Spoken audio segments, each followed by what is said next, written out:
This is Blakk on Blakk Mindz coming at you live from Lab Life Studios. Today our topic of conversation is when I woke up, meaning when I became self-aware, when I got my enlightenment. And I'm here in the studio today with somebody with Cola Sojet, aka Coco. AKA If to the Goddess, AKA the High Priestess of Hip Hop. And Coco definitely is aware of herself. Right. When did you wake up? When did I wake up? Well, it's been quite a long journey, but I'm going to make it brief. I would say it was basically, the only way you can really wake up is to continue to seek God and to seek spirit and to seek truth. You can't ever stop that search. So I'm going to just say this. When I was 12, I was really deeply into the church, and that lasted till I was about 18. You know, I was saved, and I got baptized at 19. It just a lot of different things. But it was like a lot of things that I saw wasn't aligning with what we were learning in the church and stuff like that. So I began to delve outside of different things. And, of course, the discriminations I faced being from Beaumont, Texas, you know, just from other black people. And a lot of times, I just wanted to say this real quick, a lot of times when you can't see yourself in another thing, that's when people hate it.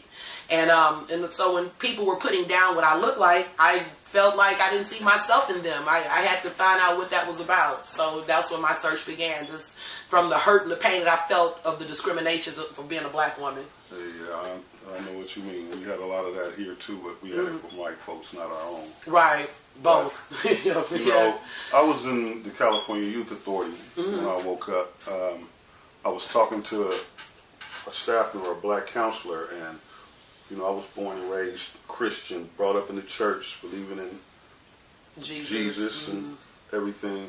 And I'm debating this. I'm strong in my beliefs with it. And this guy, you know, he finally says, I'm not even going to argue with you. I challenge you to educate yourself about yourself, and I'll bring you the material to do it with.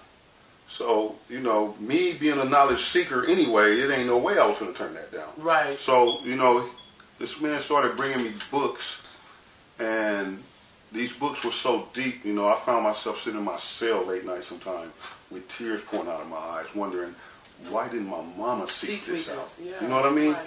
Why didn't they have all this knowledge? Right. Because as a people, you know, understanding your past, recognizing your potential can help you realize your future. That's right.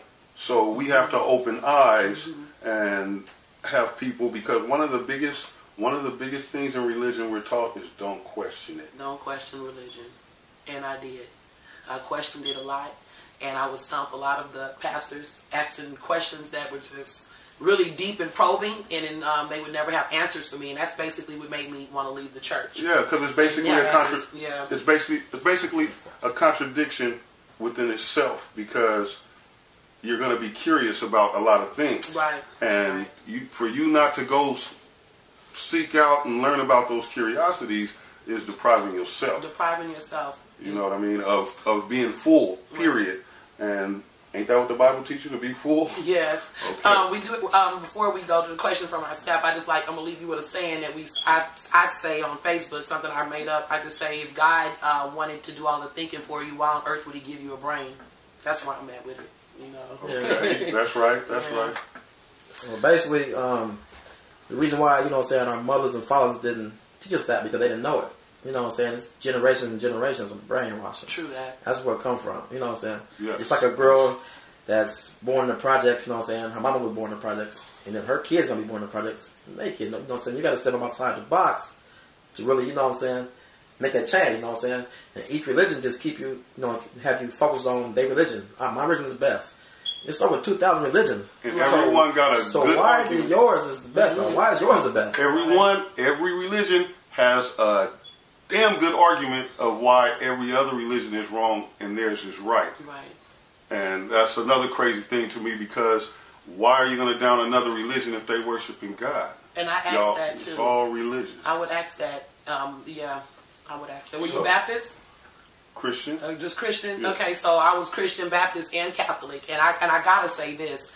I think one of the things that it was easy for me to make the transformation of metaphysics, because the thing about Catholics They teach us a whole lot about the soul, the journey, the Vatican. We learn so much in just the law of love. Catholics is like the mob of the Christians. That's my point. Is they got the knowledge. They hold the knowledge away from the other people. That's all the mobs is what they worship. They all Catholics, even the mob. And the church. My point is something good can come out of something negative, because we know not what they say. We know that what the Catholic Church does, and the power that they hold. But my point was, they wasn't afraid to tell you certain things because they, it was like more of a, how can I say it?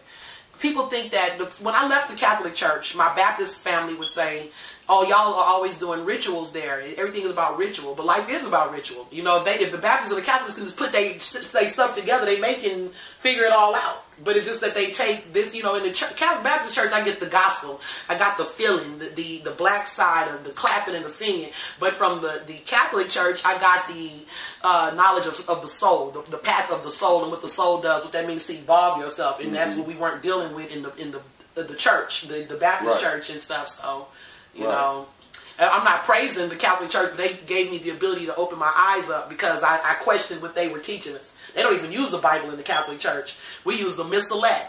It's like a book that they take and they put all what they want in it, and that's what we read. That's it. We don't read the Bible. We were actually told in the Catholic Church, don't read the Bible because it would run you crazy.